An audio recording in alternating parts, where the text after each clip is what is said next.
please welcome to the stage Liubomyr Senshyn.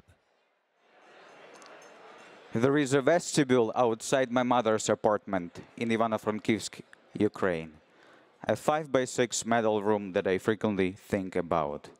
When I was 5, it was the place for the shoes of our family and neighbors. When I was 7, it was the place for our jackets, backpacks, and knick-knack galores. Its metal walls echoed into our apartment when someone was returning home, just long enough for me and my brother to make ourselves busy before our parents' return. And as I grew older, it held some special moments of saying hellos and goodbyes with our family and friends. In all of its iterations, I never thought it would be what it is now. The perfect bomb shelter.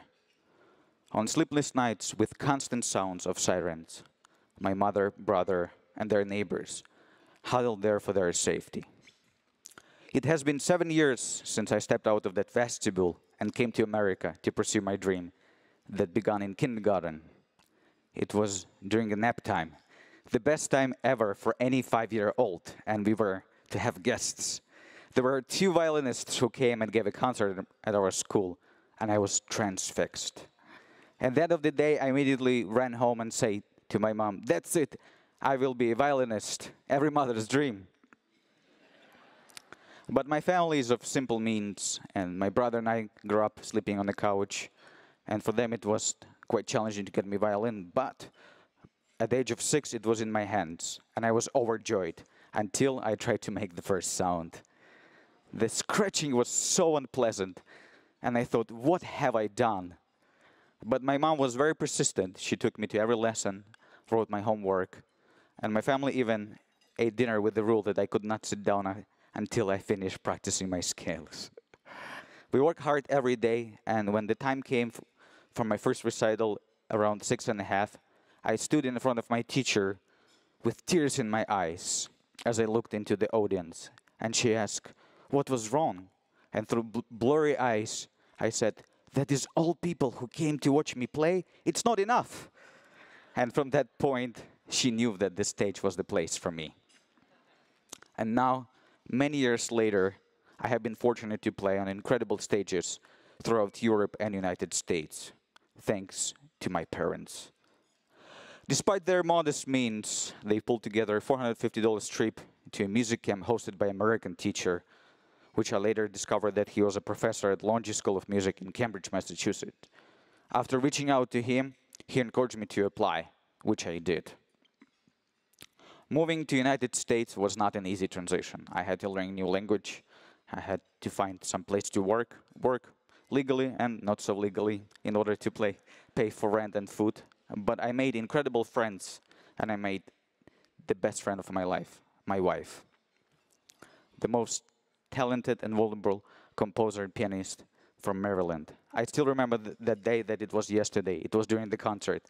I was in the orchestra and she was in the choir.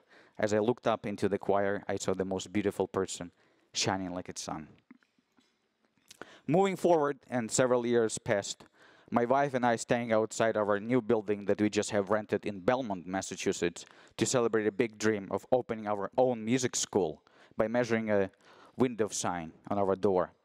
And later this week, my wife tells me that she has planned a special trip to celebrate my birthday to Rhode Island. And after a few months of hard work, we were feeling accomplished to take this vacation. We packed our stuff, we were on our way, and halfway through we started getting phone calls and texts from our family and friends that the war has begun. It was February 24th, 2022. As we looked at each other, we agree, we cannot go away. We came home, and the next 72 hours were the most painful and nerve-wracking hours of my life. Our friends came to support us, and we all watched the live broadcast because Putin had said that he will take Ukraine in 3 days. The next 3 days, we could not sleep, scared of what calls we would get next. The next call comes at 2 a.m. It's my mom.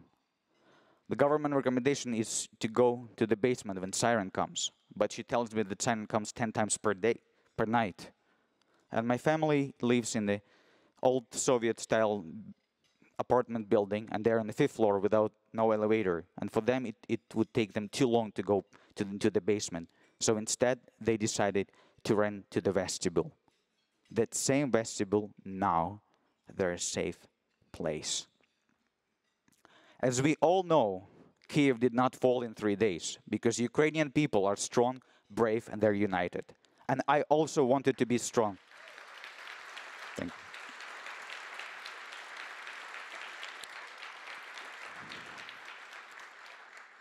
And I also wanted to be strong and brave. But what can I do from here? The way I saw it, I had 3 choices. I could go back and fight. Many of my musician friends putting down their guns, putting down their instruments and picking up guns. Others just returning from abroad to be a volunteer. This option certainly felt heroic, but after my father passed away, my wife and I were supporting my family, so they needed me alive. Second, I could just forget about music school and volunteer all my hours to do humanitarian aid for Ukraine. Or I could help as an artist. This war was not only physical. The main goal of this war is to destroy the Ukrainian people and their culture. So now more than ever, we should showcase and preserve Ukrainian culture, which has deep soul in their arts. A few weeks later, in March of 2022, our music school was converted to a place of Ukrainian community. We have organized a fundraising concert of all Ukrainian music with our colleagues that raised more than $15,000 less than 3 hours. Every single penny of that concert were donated to people inside and displaced people of Ukraine. As I looked around at everyone, I realized that this is what can I do. I can use my violin to help until I can go back and walk through that vestibule to be with my family again. As a child, I worried that there are not enough people in my concert. And now, I worry that people will forget about Ukraine and war. So today, I tell you my story and play our music. Slava Ukraini. Thank you.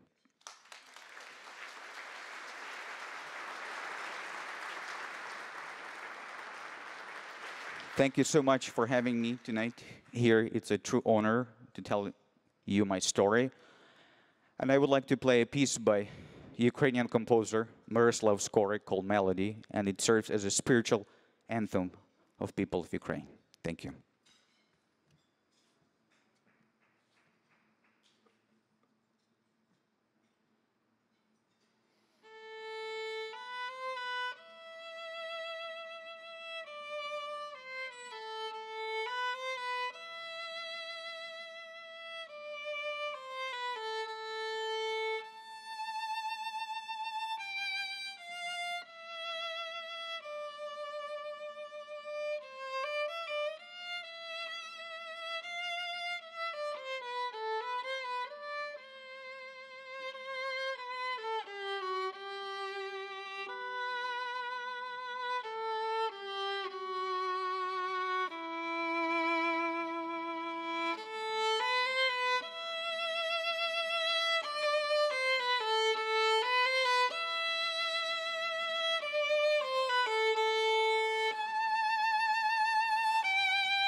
Please welcome tonight's MCs, Sabyne Denaud and Safeena Niazi.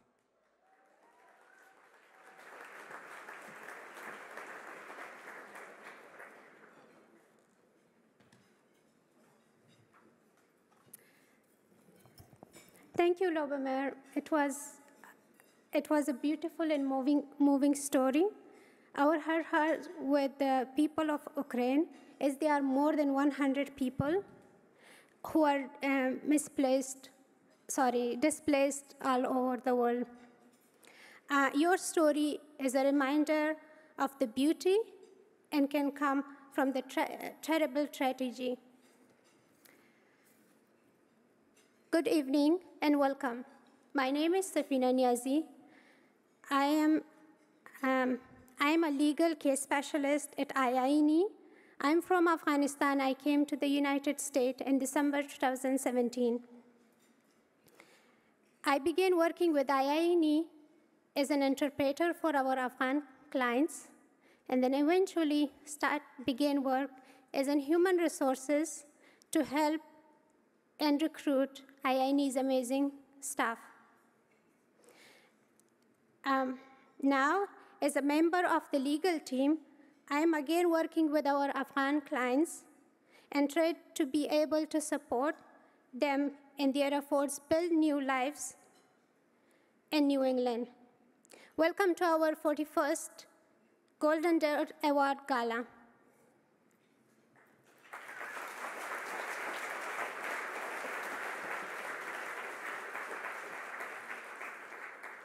Good evening.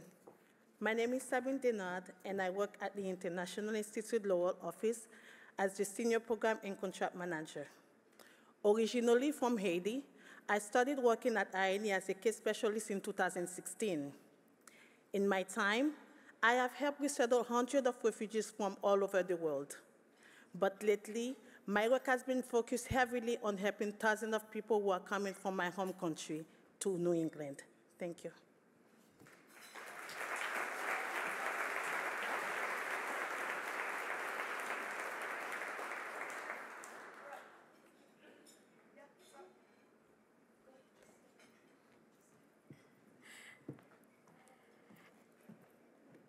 Thank you for being here tonight with us to honor Dr. Srikant M, Dean of the Harvard Business School. Before our main course serve, please welcome to the stage IINE's President and CEO, Jeff Thielman.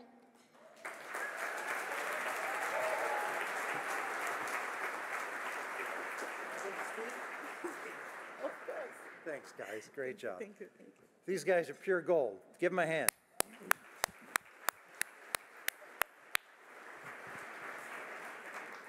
So thank you, Safeena, thank you, Sabyne, and thank you, everyone, for being here tonight to celebrate Srikant Datar and to celebrate the work of the International Institute of New England.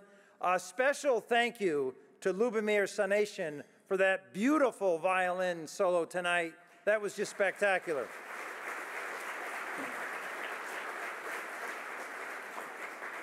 Liubomyr is part of our Suitcase Stories series. We learned a long time ago that we can bombard people with all the facts in the world, but stories tug at your heart and change minds and make us better people. So thank you so much for listening. As my colleague said, my name is Jeff Thielman, and I have the great privilege of being the president and CEO of the International Institute of New England. Okay. Our mission is to welcome, embrace, and support refugees and immigrants as they join and strengthen cities and towns across New England. I want to give a special thank you to many of our benefactors. All of you have been very wonderfully generous tonight, and we thank you for that.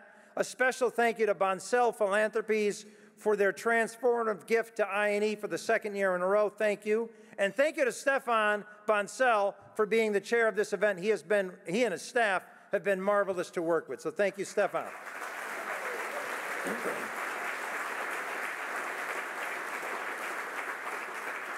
I want to recognize a very good friend of the International Institute, the U.S. Envoy to Northern Ireland, Joseph Kennedy is here. Joe, thanks so much for being here.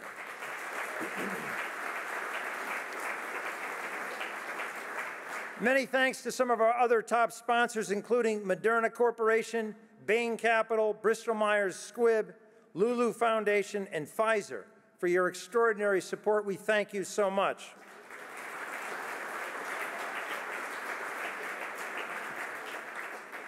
My own journey to serving immigrants and refugees began during the 3 years I spent in the late 1980s as a volunteer in South America in the city of Tacna, Peru, working with the Jesuits.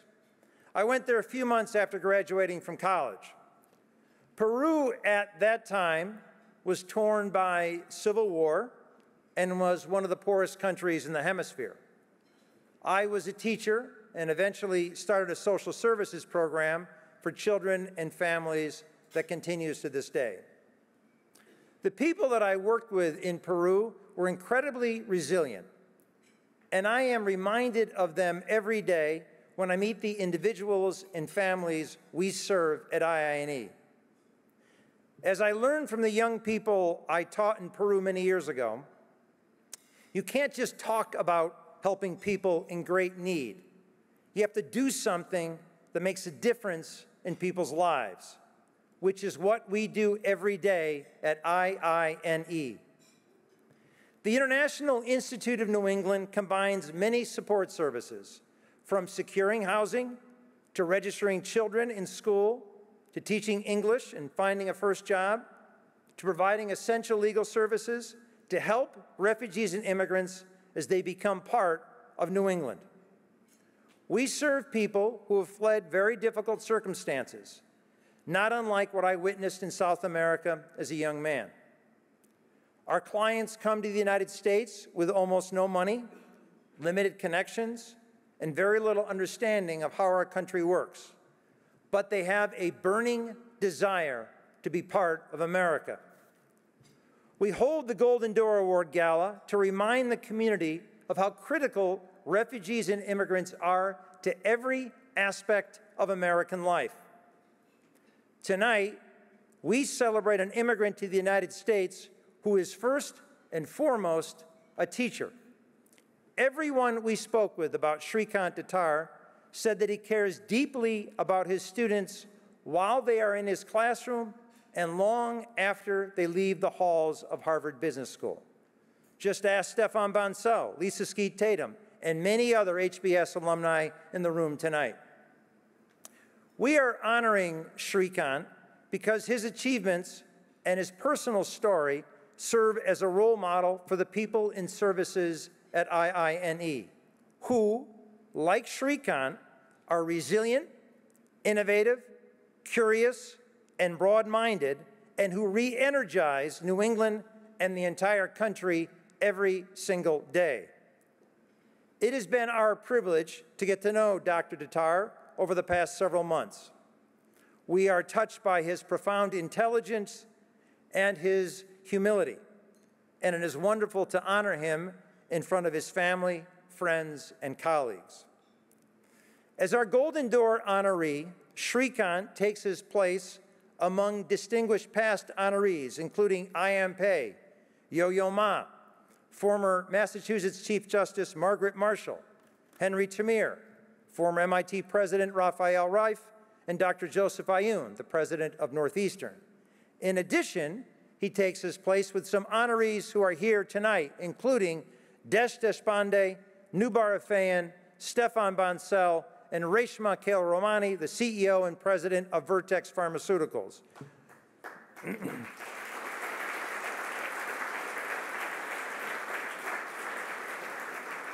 Reshma was honored in a virtual event in 2021, so it's very nice to give her a warm round of applause in person this evening. There you are. In the past 3 years, IINE has tripled in size and impact. This year, we will serve close to 6,000 people, including Afghans evacuated from Kabul after the Taliban took over their nation, Ukrainians who fled the Russian invasion, and thousands of Haitian families seeking peace and security in our Commonwealth, as well as hundreds of individuals and families from over 100 countries worldwide. Many of our staff and volunteers are here tonight, and I hope you get a chance to meet them and learn more about the great work they do. I'm grateful to our board of directors led by Avak Kahvejian and our leadership council led by Tuan Ha Nok for their unwavering support of our work. Thank you as well to all the members of the Golden Door Award host committee chaired by Stéphane for making this event a tremendous success. I'd like every member of our board, all the leadership council members, our past honorees, and the host committee to stand and take a quick bow and hear everyone's applause.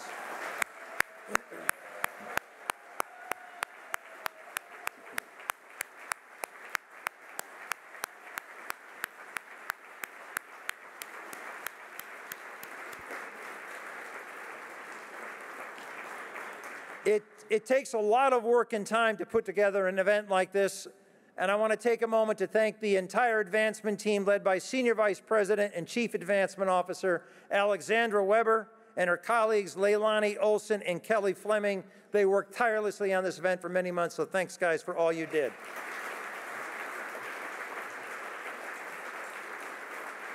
We have an outstanding, dedicated team at IINE, and I am lucky to work with each and every one of them. On that subject, I want to let you know that this event has raised more than $2 million tonight.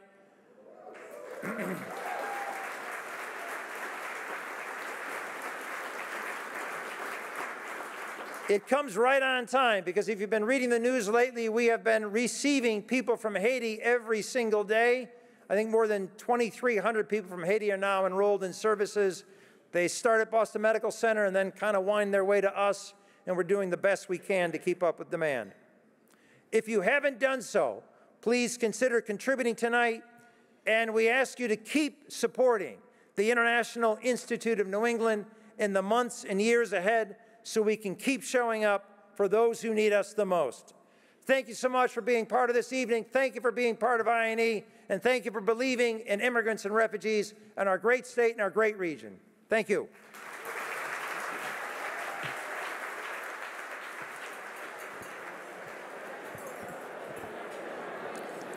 Please continue to enjoy your meal.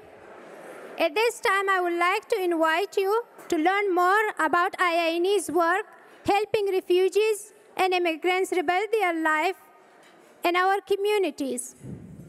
Many refugees come to the U.S. with a deep hope and deep skills and are determined to realize their potential.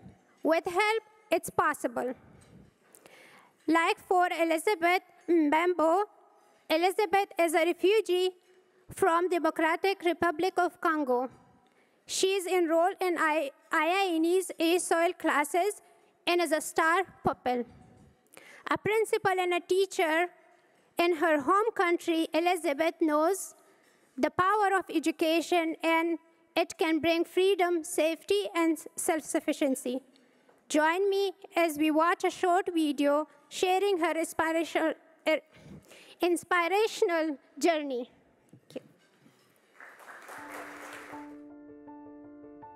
Être dans le domaine d'enseignement, ça englobe beaucoup de choses. D'abord, vous devez avoir la compassion.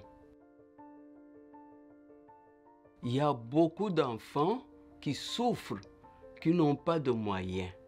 Alors, j'avais beaucoup de compassion pour ces enfants-là. Et quand vous voyez les enfants par-ci, par-là, surtout dans notre pays où il y a beaucoup de problèmes, beaucoup de parents n'avaient pas de possibilités.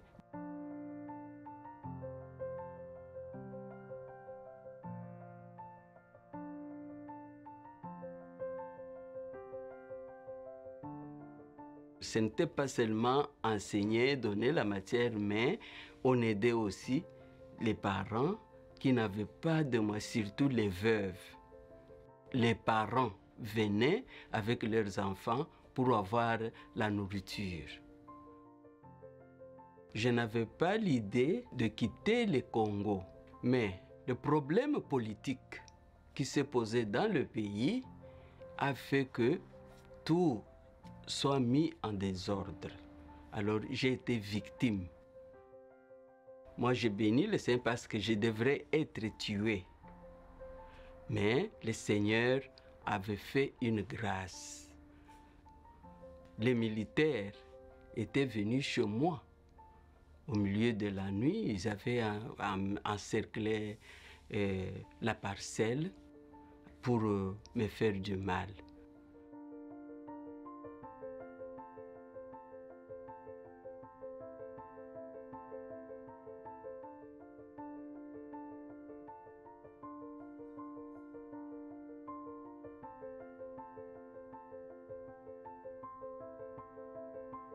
Comme les militaires continuaient toujours à sillonner autour de ma parcelle, j'ai décidé que ça ne sert à rien. J'ai décidé de fuir, de ne plus retourner. Et je suis allé à l'ambassade. Dieu merci, arrivé là, on m'a donné le visa.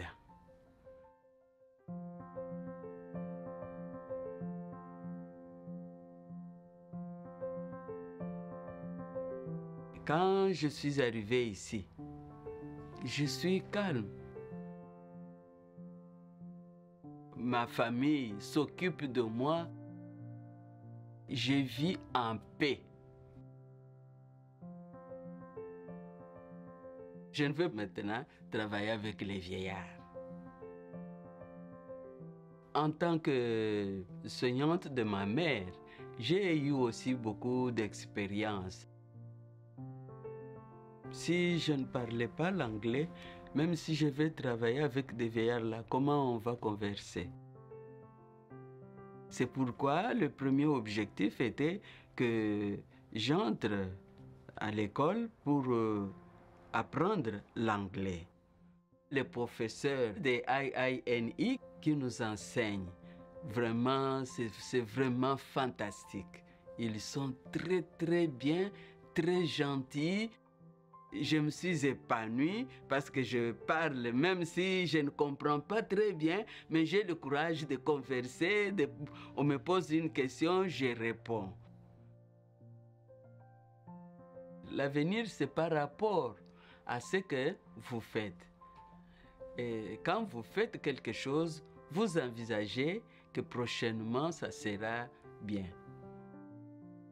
Moi, je vois que comme je suis en train d'apprendre l'anglais, mon avenir sera stable parce que j'aurai des opportunités.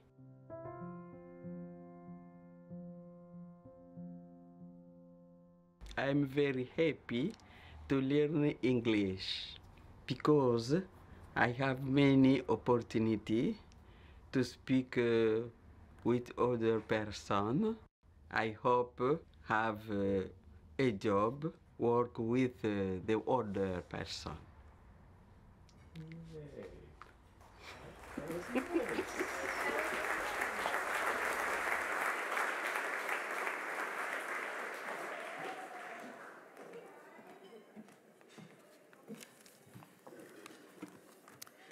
It is January of this year, and I am at my office when I receive a phone call from a former Haitian client who we will call Mary. When I answer the phone, she says, "Sabyne, God has answered my prayers." My first thought is, what is she talking about? However, this is not unusual. As an employee at IINE for almost 7 years, I often get phone calls from former clients or even current clients telling me news. Sometimes we might be having news about new houses, babies, jobs, etc. But this phone call was so unusual. She said, "Sabyne,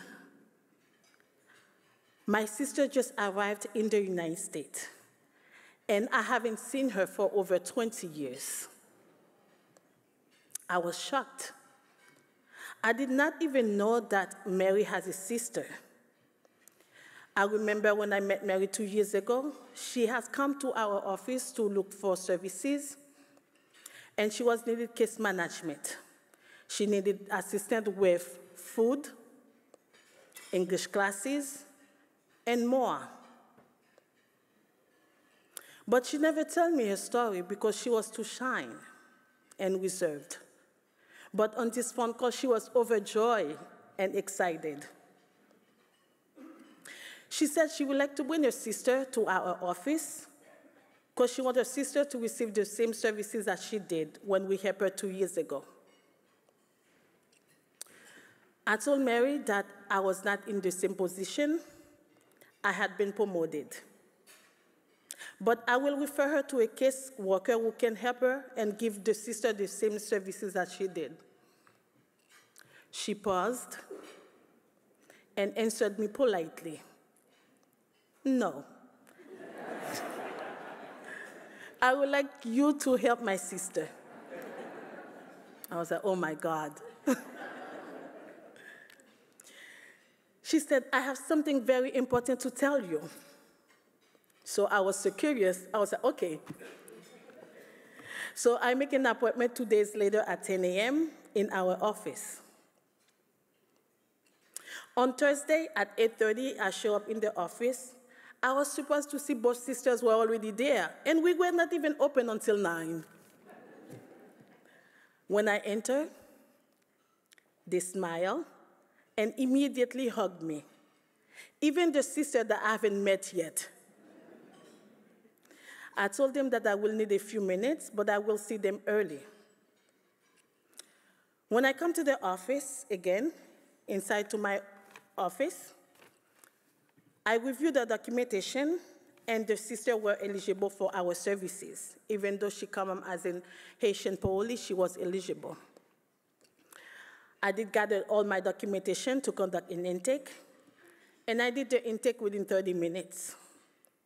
I remind the sister that I will assign her to a long-term case worker because I am not in that position anymore.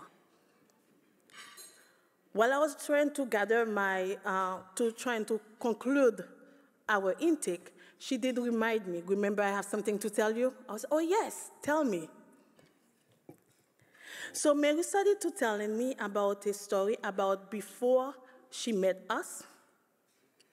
She was having a really hard time, but was too ashamed to share it with me. That was the reason she was really shy and reserved when we first met. She told me she had to wonder every day where she was gonna sleep, what she's gonna have to eat, and even sometimes struggle to have access to female hygiene products. She found it very difficult to get a job because the way she entered the country. And she had to wonder every day about her sister and family back home in Haiti. She had to rely on church members for assistance, but it was inconsistent. However, Mary said she had worked really hard for 2 years because she would like to bring her sister here, and she did not want her sister to have the same struggle as she did. At this point, both sisters were starting crying, as Mary never told her sister that her life was really difficult and hard here in the United States. As Mary spoke, I started to think about my mom, who left my sister and I when I was 4 years old to come to the United States.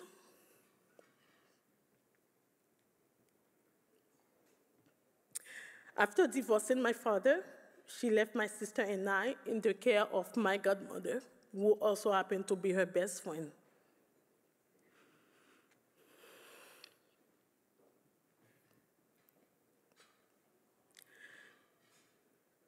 She told us that she will come to America because she wants to bring us a better life.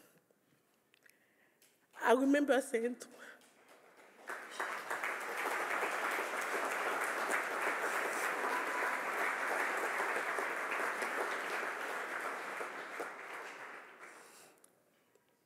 I remember saying to my mom, "When am I gonna see you again?"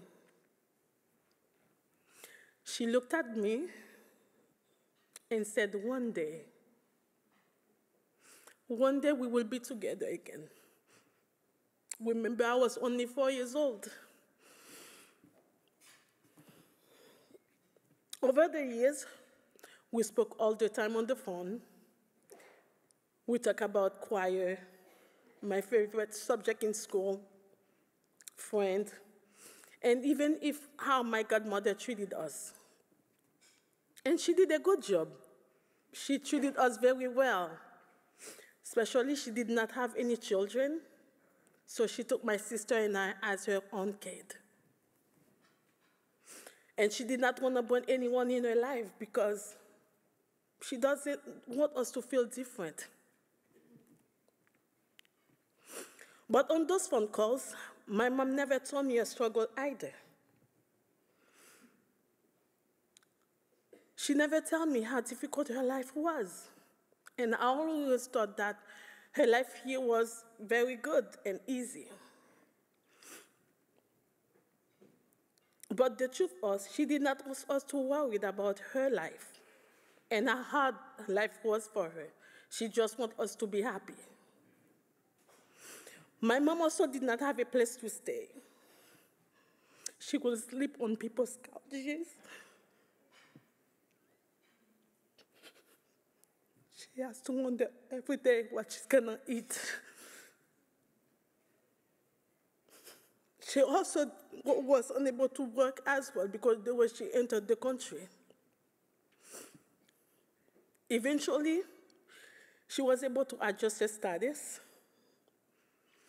and able to get a better place to stay and was able to put food on her table. I remember when I was 16, my mom called me and said she will bring us to the United States to live with her.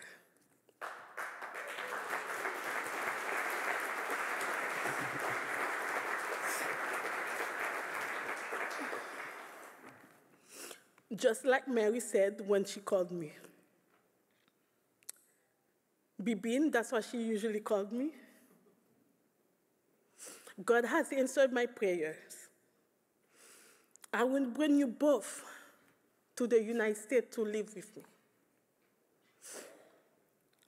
And my mind was thinking, what does both mean? What does bring me to the United States mean? She said, I will bring you both, you and sister, to the United States in 2 days. In my country, usually when you're a kid, if you're gonna come to the United States, they're not gonna tell you until your ticket, everything is finalized. So I did not have a chance to say goodbye to anyone because it was only 2 days. 2 days later, I arrived in Boston at 9 p.m. We stayed all night talking and sharing stories. I was telling her about my life in Haiti, and she was also telling me her stories here in the United States. And that was the first time I heard about my mom's struggles. And one of the first questions that she asked me, do you have a boyfriend? I said, yes, I do. But I did not tell my mom before because in my country, like a Christian like me, you were not supposed to be dating before 18. But when I told her, she was so happy for me. That boyfriend is now my husband.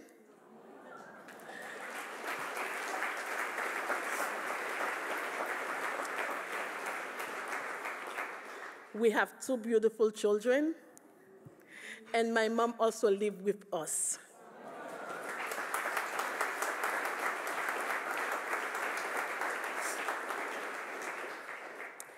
It took 12 long years to reunite with my mom.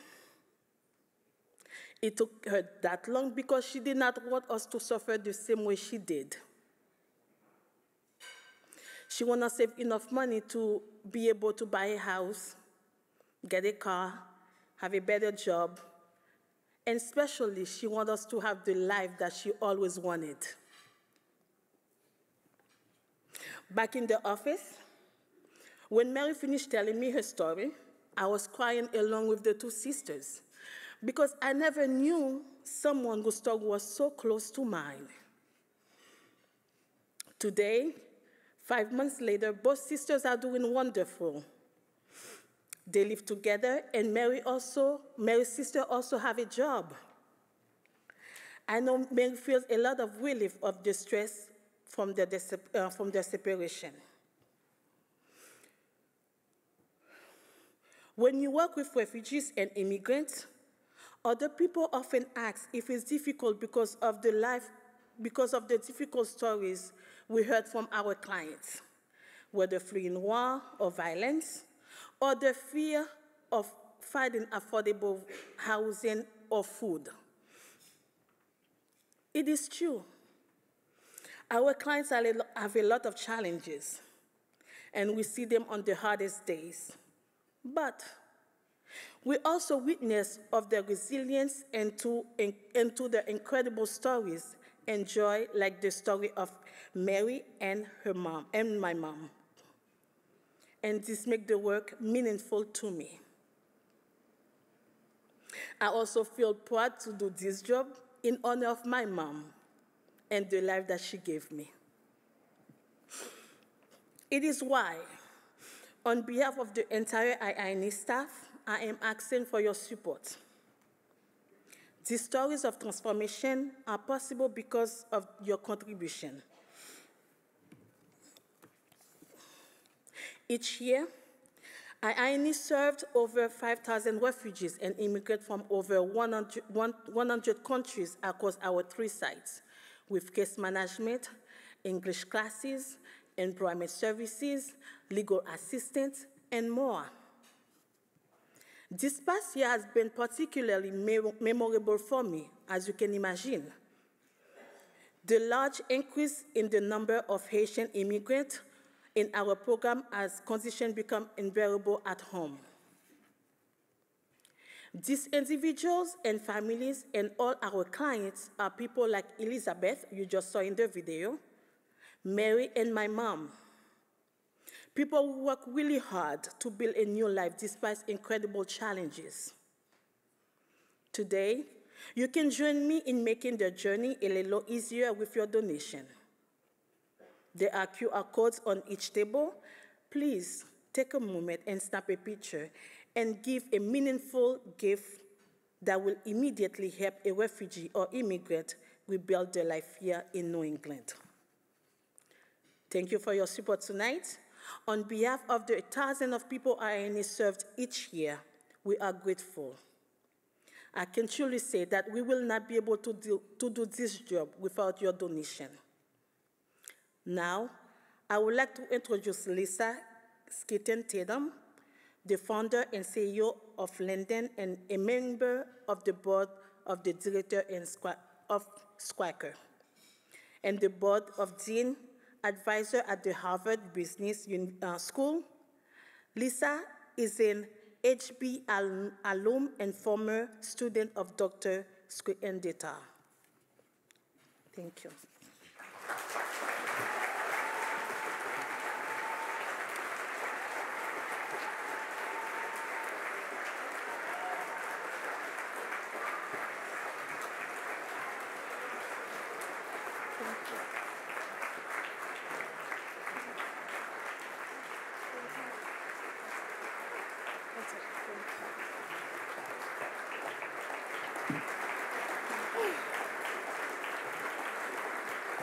I am blown away by the courageous journey of you and your family, and I have it on good account that your parents are in the attendance today, so maybe if they could rise and we could acknowledge her parents. Where are they?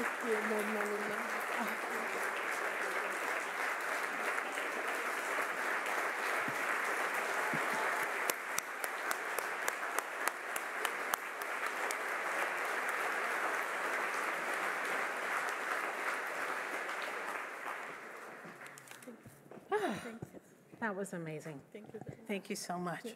Oh, that's extraordinary. My goodness. Well, good evening, everyone. It's truly an honor to be here today and to share a few words about someone who I admire and respect so incredibly deeply, who's impacted the lives of so many, including my own. He's actually impacted the life of my mother. Okay, Srikant doesn't know my mother, but what self-respecting daughter stands up in front of 200 plus people and doesn't acknowledge her mother? So please let them know that I did that. This is an absolutely extraordinary organization, and I can't think of a better leader to honor. Srikant embodies the rich contributions that those who immigrate to this company make and touch each and every one of our lives. He also embodies the power and the necessity of mentorship, advocacy, and the importance of paying it forward for future generations. Now, Dean Srikant is a man of many achievements, and he has received numerous awards, including Public Company Director of the Year, Thinkers 50 India, and Padma Shri, one of the highest awards you can receive from the government of India. But I have it on good authority that there is one honor that he cherishes the most, and that is being my first-year finance professor. And in fact, I hear that often when he reflects on that time, it actually brings tears to his eyes. And I know that there's a burning question that many of you who were his students may have, and I'm prepared to answer that the answer is yes. So just like 3 deans before him, I am his favorite student of all times. And I know that's hurtful for some of you to hear. However, Srikant has open office hours, and I'm sure if you go visit him, he will assure you that being second is not so bad. Okay? When you're in a classroom full of Harvard MBAs, they all have an opinion, or 2, or maybe 20. And most of them think that each one is uniquely different and brilliant. However, there is one thing that we all agree on, which is Srikant was always our favorite. And he was our favorite because he's not only brilliant, he's authentic, he challenges, but in a very respectful way, he's funny, warm, and approachable. Now, I'm an engineer, and I'm a former investor, and I like numbers, but I had a lot of section mates where maybe that wasn't the case. And we always marveled at how he made a challenging subject relatable and understandable. I've never seen 88 students that enthusiastic about finance, but it was his magical way of making it appeal to all of us. So I've decided that I'm actually going to crown a new award today. Those of you that know Srikant knows he has the most amazing laugh. It warms your heart. Now, I know that some of you are feeling a little jealous that you haven't had the pleasure of having Srikant as a professor. And you may also be looking for a great summer read. So I would like to recommend his book on general accounting as something that you may want to acquire. Now, Srikant is always ahead of where the world is going, and he knows how to forge a path forward for success. He knows how to ask and answer the questions that many of us are afraid to, or maybe don't know how to. And if you're nice, I'm certain I can arrange a discount on both books. Now, in addition to being a published author, I have it on good knowledge that he's also a great tennis player. However, I've never seen that because every time I suggest he play with my teenage boys, one of whom was captain of his tennis team, he's mysteriously always busy in a meeting. I don't know what that's about. So when I think about Srikant, I think of an opportunity creator, someone who makes others great and does it with such humility. A few other of his salient, he has many, many qualities, is he sets an inspiration in terms of vision. Trust. When some leaders speak, it can be downright complexing and maybe even frightening. But when you have Srikant at the helm, there's a trust that he will not only do the right thing, but that he'll do it with integrity. And it comes with a healthy dose of humanity, humility, and an unwavering commitment. He listens to understand, and he has compassion and empathy, especially for those where math did not come easy. He's courageous. I work with leaders around the world on their inclusive strategies, and he is so far ahead of where they are. It is rare that words, actions, and impact all align, but it does when it comes to Srikant. You have to make bets and move with speed, and he has done both. And he understands the importance of being inclusive and what that means for the collective well-being and success of everyone. Whether it's his comprehensive inclusion strategy across the school, joining the 110 Initiative, whose mission is to hire and promote and advance 1 million Black individuals who do not have four-year degrees, or the financial aid for those who can't afford HBS. If only he were dean when my husband and I were in school, it would have saved us 20 years of student loan debt. But I digress. I also have the honor of serving on his Racial Equity Advisory Board with Dr. Jim Cash and 4 other sector leaders. And then intelligence. When Srikant takes his glasses and flips them on his head like this, you know he's about to drop some serious knowledge, right? And I have the privilege of serving on the Stryker board with Srikant under the amazing leadership of Kevin Lobo. And I can tell you, when Srikant speaks, everyone listens, and not just because their grade depends on it anymore. He's insightful, probing, wise, and masterful at connecting the dots to opportunities and challenges. When you leave a meeting with Srikant, you're going to be better than you were when you entered. Now, I know that Srikant loves technology, and I was a little curious, so I decided to ask ChatGPT what words would describe him. So let's see what they said here. All right.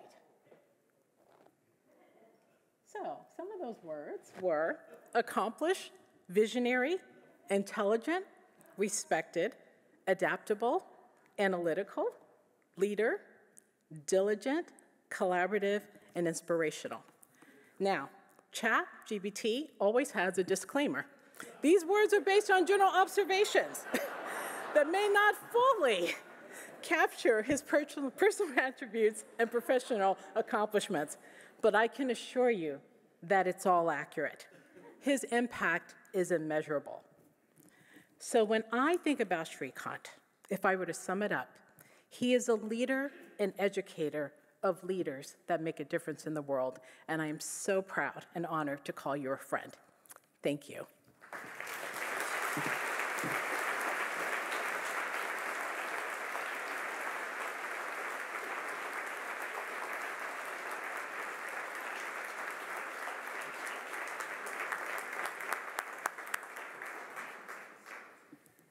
Well, Lisa, this was wonderful. Good evening, everybody, and thank you so much first for having decided to be here with us tonight. We really appreciate you taking the time to be with us. I would like to start by just recognizing the team at IINE for the work they do every day of the year to help the immigrants and the refugees. Thank you, team.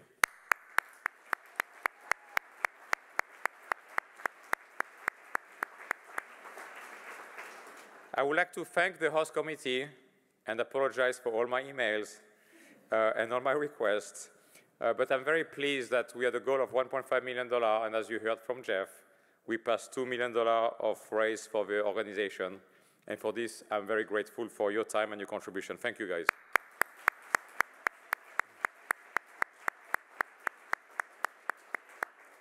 So I stand between you and a quick video about Srikant, and then he's going to come up. So it's really a privilege for me to have a chance to introduce you. I won't do as good a job as Lisa. I'm going to age both you and I because I've known you for 23 years. So he must have been 18-ish when he was a professor of mine when I was 25. But I'm very thankful because first I met you as a professor, and everything that Lisa said is accurate. And then you became a mentor through the years when I was at Lilly and then at Liubomyr and early days of Moderna, and you became a friend. So just a few words that Lisa talked about that resonated with me as I think about Srikant is, of course, amazing intellect, care deeply about education and educating everyone and giving you the tools to grow on your own. Massive curiosity about everything, his ability to connect the dots is spectacular. It's too bad he cannot be on too many boards now because I know he will be on many. But the piece that's really touching about you, Srikant, is your humility, your kindness, is really second to none, and you separated yourself from a lot of teachers at HBS because you had that kindness and that humility. As Lisa said, your love is spectacularly known at HBS by the professors and all the students. But what I'm very excited about is where you are taking the school. I think you're caring for the world, you're caring for what you want HBS students to become in terms of world leaders that have an impact on the world, to make it a better place, how you care about people who cannot afford to come to HBS and make it affordable to them, and making this institution an institution for the world, not only for the US. So I'm really humbled to count you as a friend now, and we have, I think, a quick video before getting you on stage for your award. Thank you.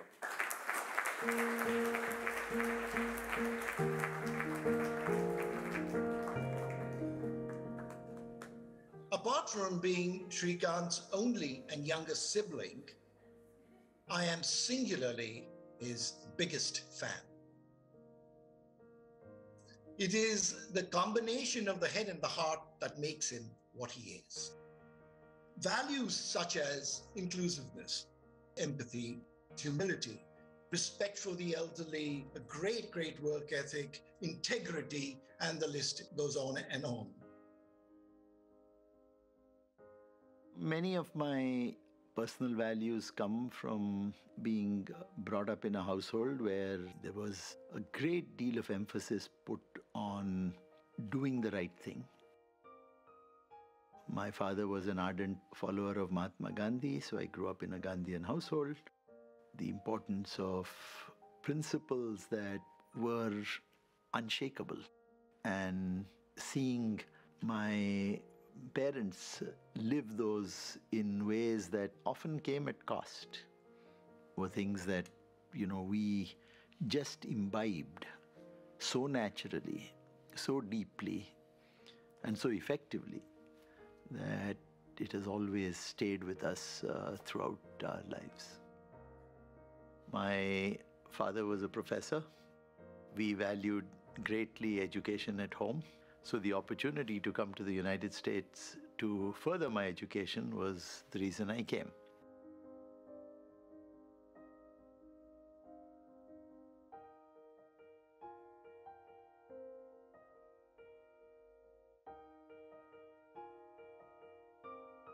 Srikant and I have now been colleagues for 40 years, and he's a joy to work with. He has an amazing, spontaneous laugh, and you just want to be with him.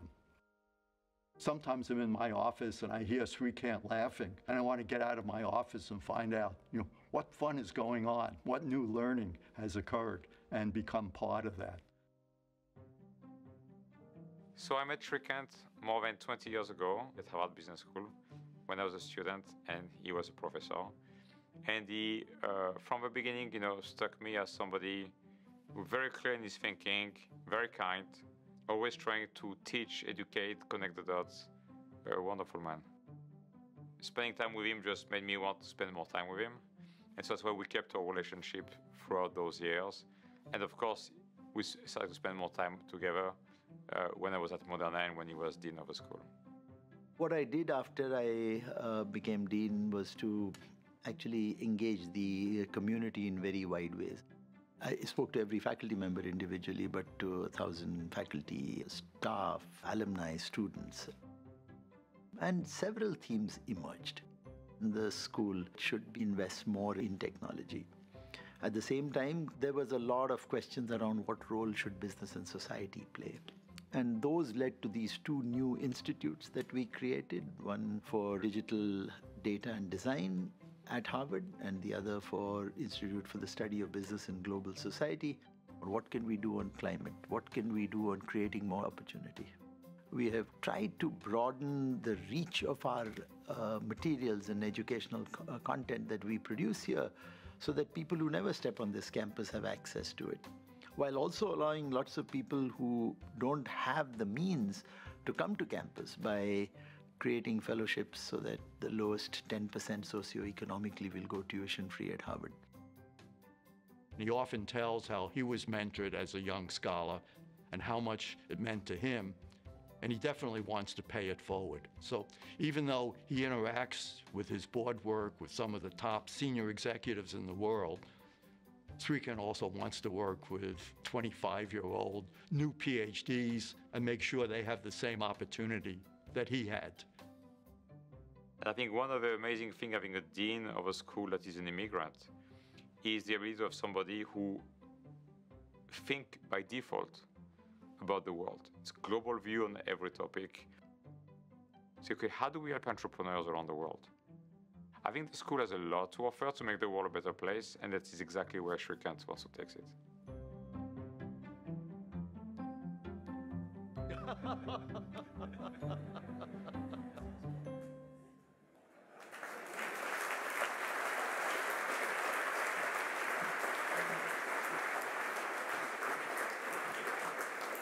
Hello, everyone. What a magical Monday in May. Can you believe it's Monday? My name is Avak Kahvejian. I am the chair of the board of IINE. And I get to do some of the fun stuff as chair. I have the honor tonight to present this year's Golden Door Award to Srikant Datar. This award represents our recognition of your work and its impact. Golden Door Award 2023, presented to Srikant Datar in recognition of his extraordinary contribution to education, business on an international scale. Please join me in welcoming Dr. Srikant Datar to the stage.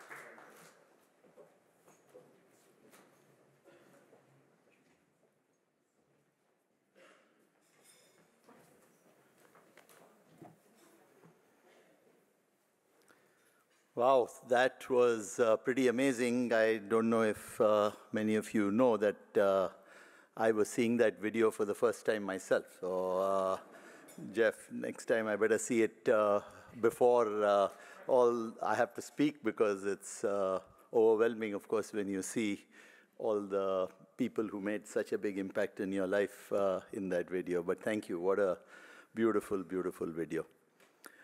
Thank you, Lisa, and thank you, Stéphane, for your generous and heartfelt introductions. One lesson I take away for sure is anytime I'm going to be introduced in the future, I'm going to get one or two of my students to do it. Definitely not some of my faculty colleagues. I can see some of them here, so they are. But you are both truly, truly remarkable. You know, I would like to start by remembering the inspiration for this award. It is Emma Lazarus's sonnet located at the pedestal of the Statue of Liberty. So I wanted to start by quoting a small part of what she wrote. From her beacon hand glows worldwide welcome. Her mild eyes command the air-bridged harbor that twin cities frame. Keep ancient lands your storied pomp, cries she with silent lips. Give me your tired, your poor, your huddled masses, yearning to breathe free. The wretched refuse of your teeming shore. Send these, the homeless, tempest-tossed to me. I lift my lamp beside the golden door. This is also the inspiration, as we have heard, for the work of the International Institute of New England, IINE. As Jeff, you described, IINE's history goes back more than 100 years now to 1910. Its mission is to create opportunities for refugees and immigrants to succeed through, as Jeff said, resettlement, education, career advancement, and pathways to citizenship. Its vision is for refugees and immigrants to be able to realize their dreams and contribute to New England's growth and prosperity. So I want to express my deepest gratitude to IINE's board, to the President and CEO Jeff Thielman, his colleagues Alexander Weber, Kelly Fleming and Lilani Olson, and all the staff who worked tirelessly to organize tonight's event. But more importantly, to support and settle thousands of immigrants, some of whose stories you heard earlier today, and who desperately need our help. So please join me in congratulating IINE on the very important work that you do.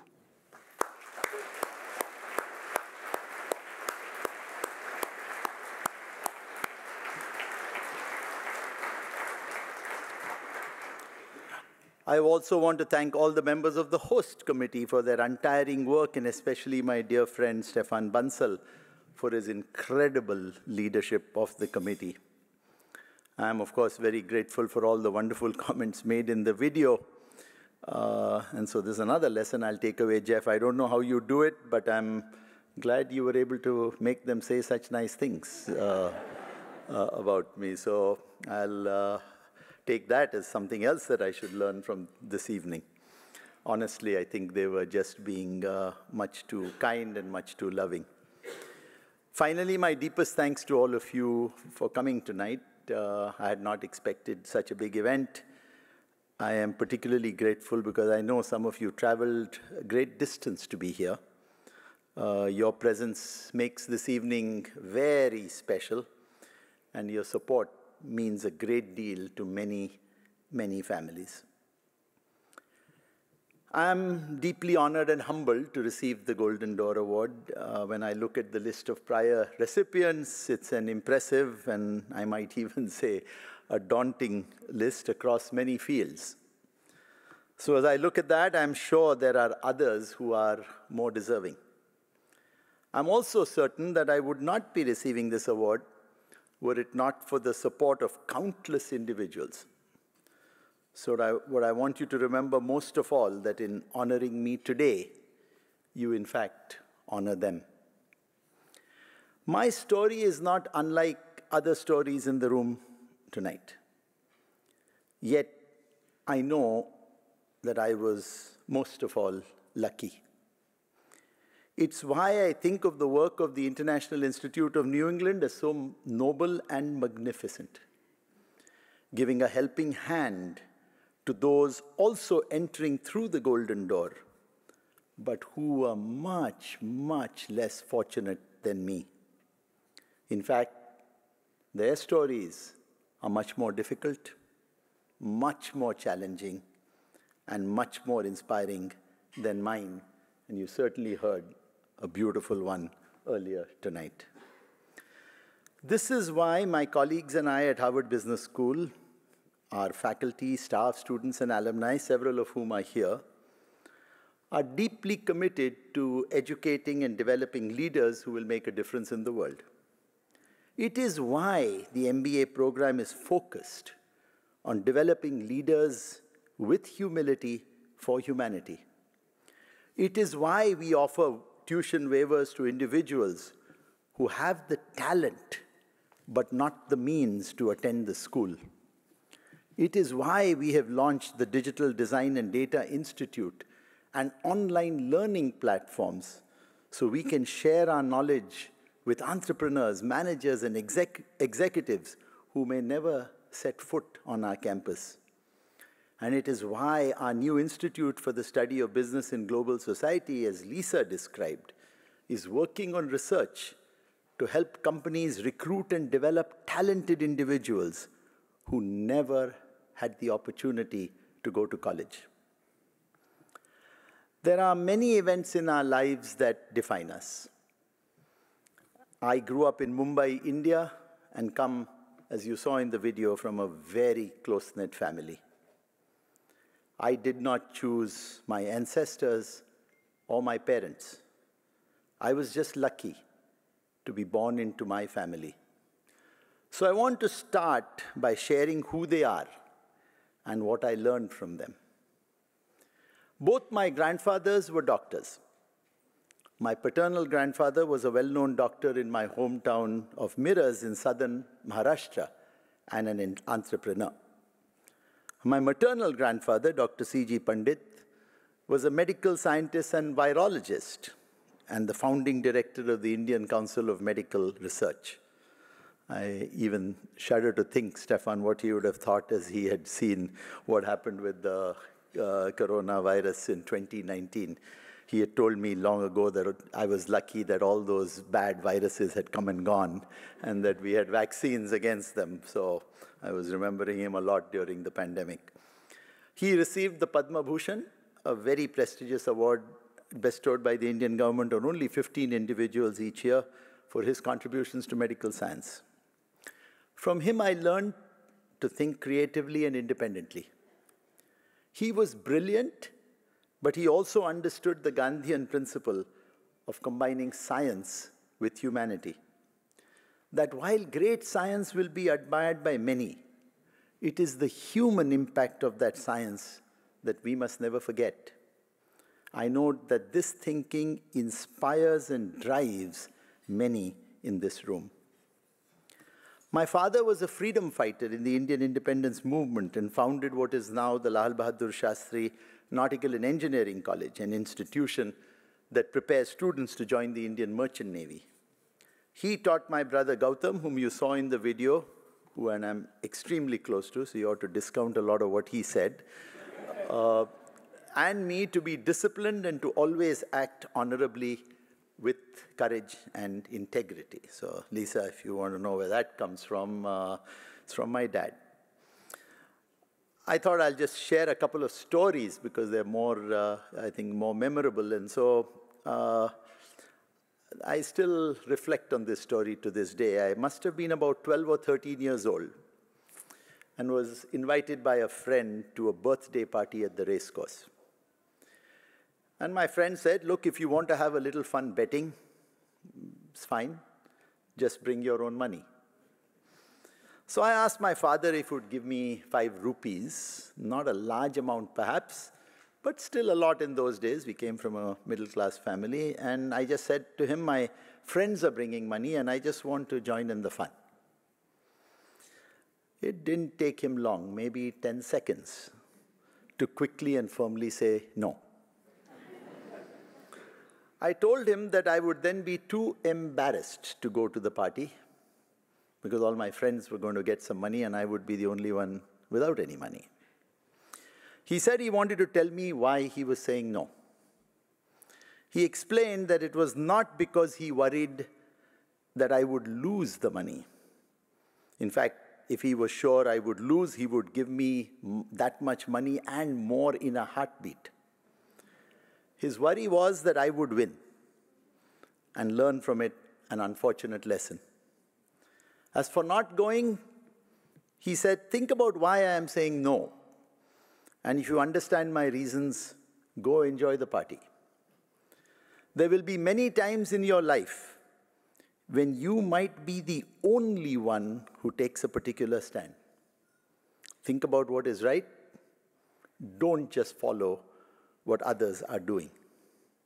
So, even as that little 12-year-old, I thought about it. I decided the party was too good to pass up.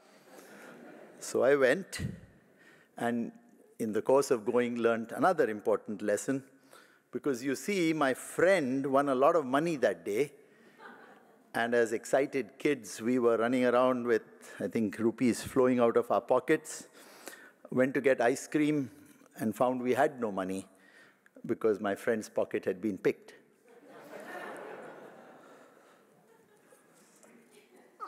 I was thinking of my mother yesterday on Mother's Day.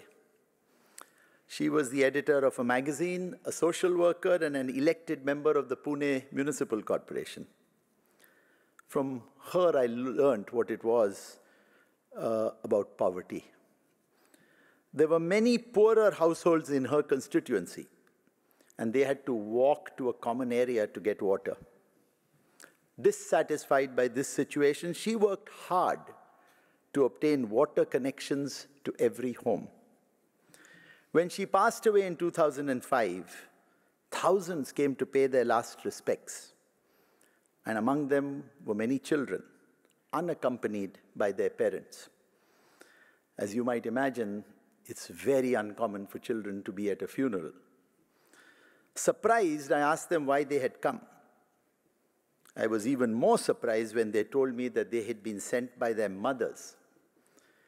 I asked them why, and they said that this would be the last day when they could see my mother's face before she was cremated, so that when their mothers thanked my mother as they turned on the tap each morning, they would know who the person their mothers were speaking about. My mother imbued in us that a life well lived is measured not by what one does for oneself, but by what one does for others. The reason I mention these stories is that the lessons my parents taught me are exactly what IINE does for immigrants each day, doing what is right and helping others as much as they can. Speaking of luck, I know how lucky I am to be married to Swati.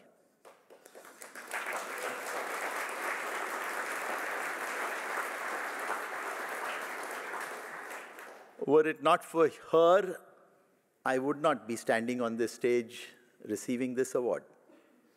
She is the rock of our family, unassuming and humble, empathetic and compassionate, welcoming and caring, and magnificently authentic and grounded. I am grateful to her for teaching me what it means to be kind, generous, and thoughtful human being. So Lisa, now you know where some of the other things come from.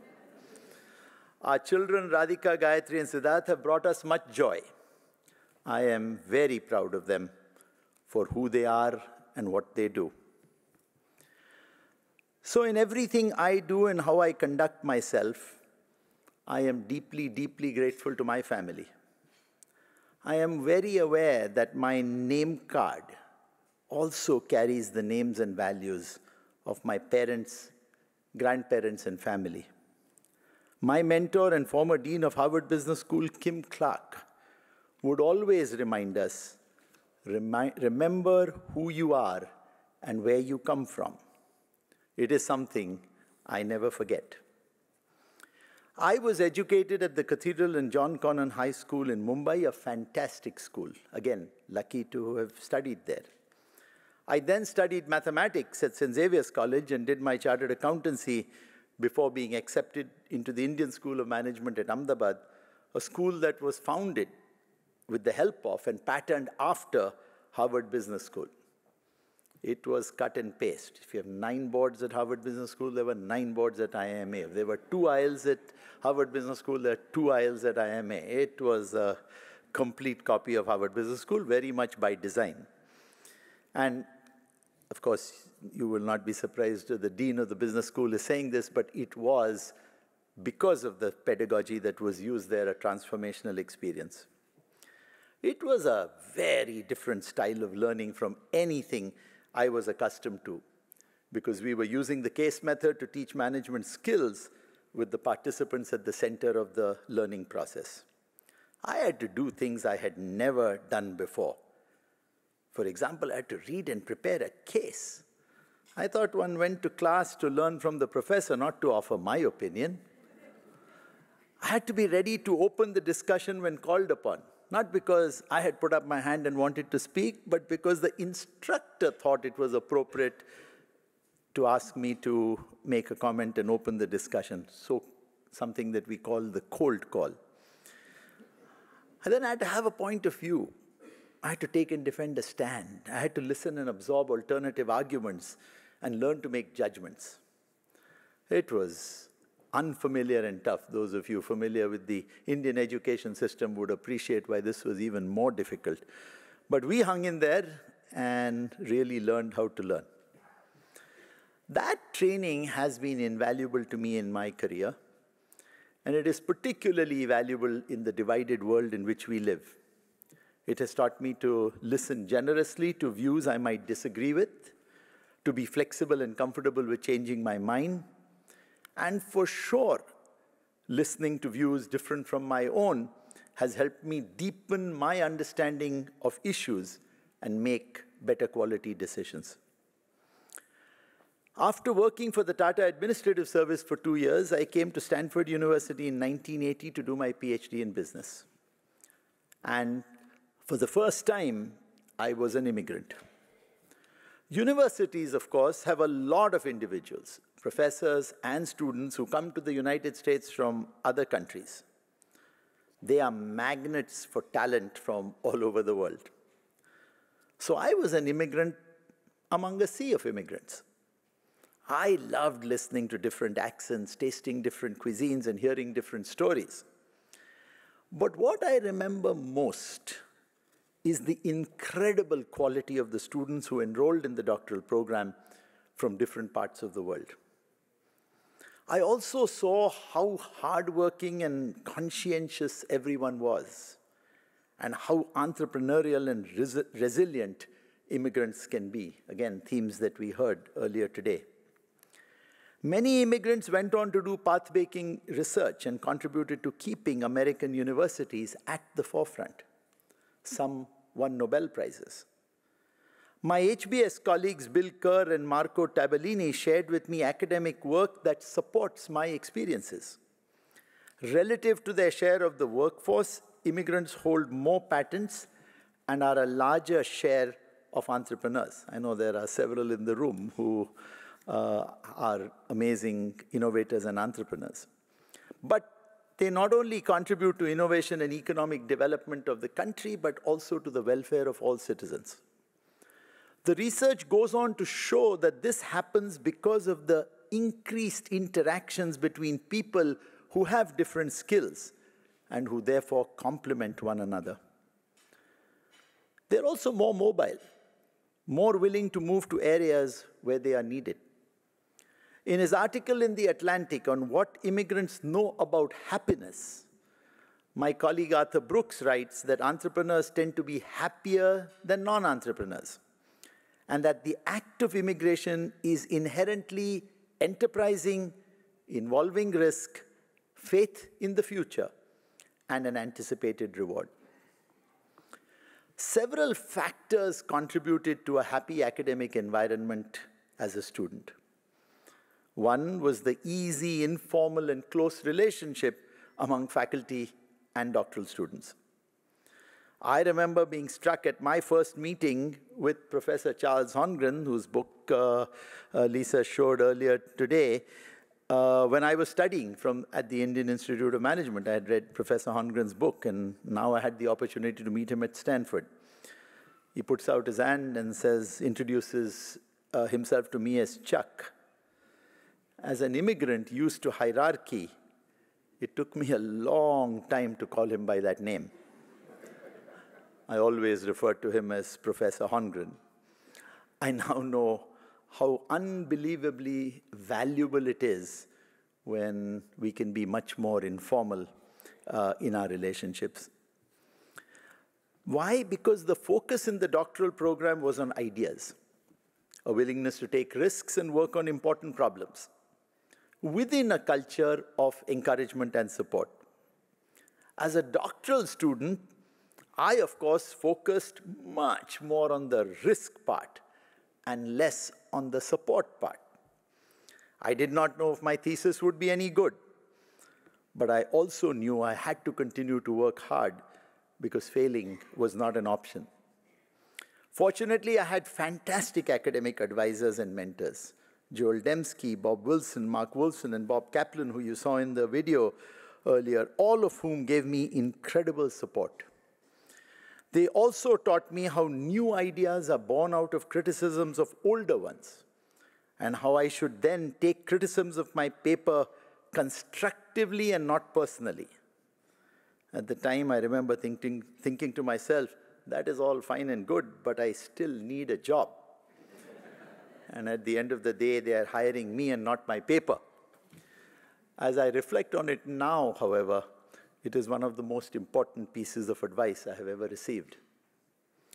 I know this award is for contributions I may have made to our society. But I want to give a few examples of the many generous, kind, and welcoming immigrant experiences my family and I have had that have inspired us over the years.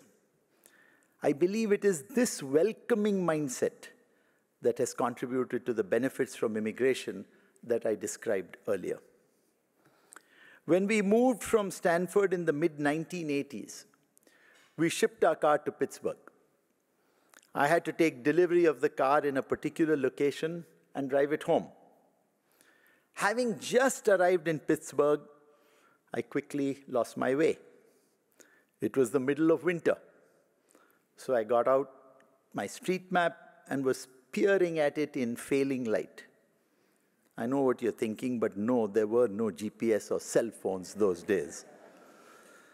I had still not figured it out when a man who had been observing me from inside his house came out and asked me if I was lost. I said I had just arrived in the city and did not know my way. He said it would be difficult to give me directions and instead offered to get into his car and let me follow him until I knew my way home, at which point I would honk 3 times and he would head back home and I would get back to my house. There was another time when a stranger helped Swati carry groceries to the front porch when she was holding our toddler Radhika by one hand while expecting our second daughter Gayatri. We still do not know who these individuals are, but their acts of kindness and generosity are ones we try to emulate each day. I will never know why they did what they did, but I do know the tremendous impact it had on me. It reinforced that our goal should be to do good deeds because it is how we hope others will treat us, not because we are returning a favor or anticipating a benefit. That we show strangers kindness and compassion, not just to accept or tolerate them, but to welcome them, so they in turn will pay it forward.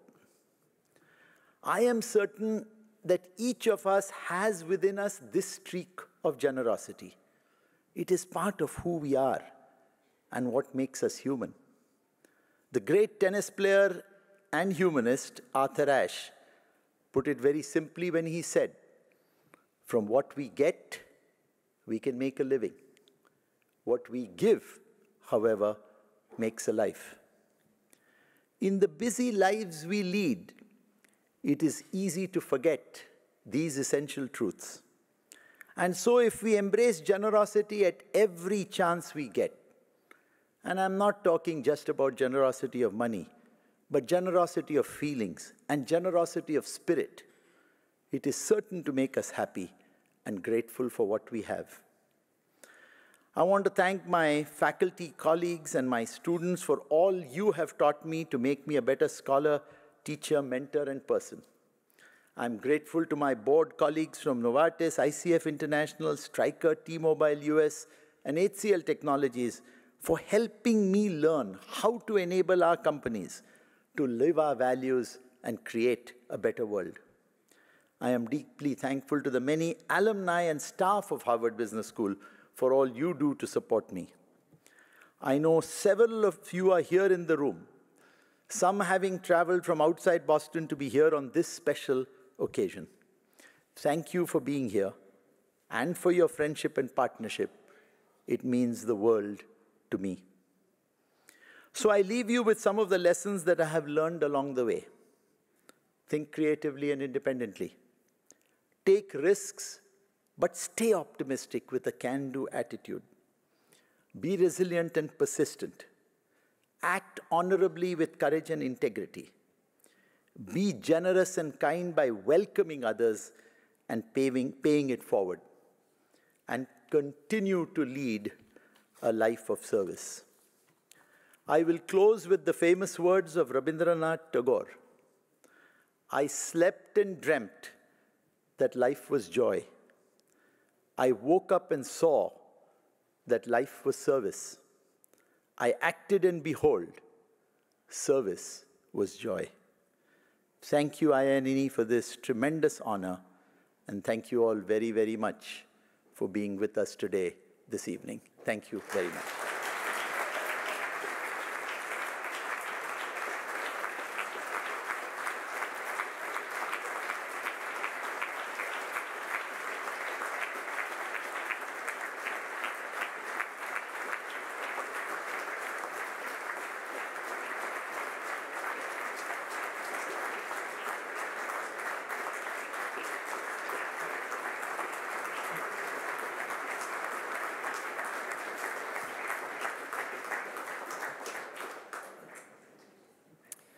Srikant, your humility, story, and impact are an inspiration to us all. As chairman, I told you I get to do the fun stuff, but I also have to do the serious stuff. It is Monday night after all, so I will keep my remarks short. I have to give you some important facts about the IINE. I'm here to thank you all for everything you've done over the years. Brenda, Stéphane, thank you for making this night such a success. Tonight's gala can be the largest fundraising event in IINE's history. We've surpassed the extraordinary goal of $2 million in support of our services. Nevertheless, the devastating human conflict and crises throughout the world have unfortunately colluded to put an exceptional strain on our organization.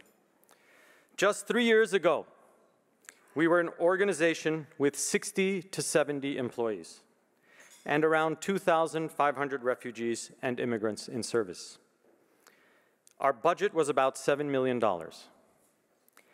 Today, we have nearly 200 professional staff, hundreds of volunteers, and a budget of $21 million. 2022-2023 was a period of dramatic growth for the IINE. We served a record number of clients in need. What was 3,000 in 2021 became 4,000 last year and will likely reach 6,000 this year, including receiving special immigrant visa holders from Afghanistan as the US withdrew, to Ukrainians fleeing the Russian invasion, Haitian migrants escaping violence and hardship in their country, and unaccompanied minors seeking to be reunited with their family members. For some of these individuals, our federal and state governments provide financial support, and various organizations provide grants. For others, there is little to no outside support whatsoever, despite the severe and immediate needs. Regardless, the IINE has responded to these needs with a strong sense of mission and urgency. Our staff have gone above and beyond to greet and assist everyone at our door. As a result, our organization has doubled in size and our budget has tripled, but so have our needs. Despite the great success of this organization, or to be precise, because of its successes, we now need you more than ever. The people we serve need you more than ever.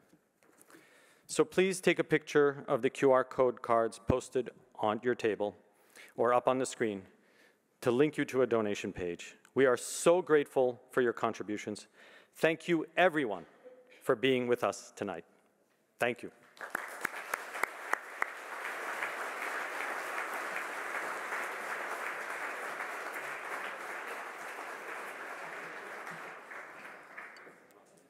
Thank you, Avak. We are at the end of our program. Thank you all for coming tonight to honor Dr. Srikant Datar, an incredible and inspirational leader in higher education. We hope you are inspired to learn more about International Institute of New England, members of our staff, board, and leadership. at the audience today, I encourage you to be connected with them. So please take a moment at the end of our program to be connected with everyone here. Thank you.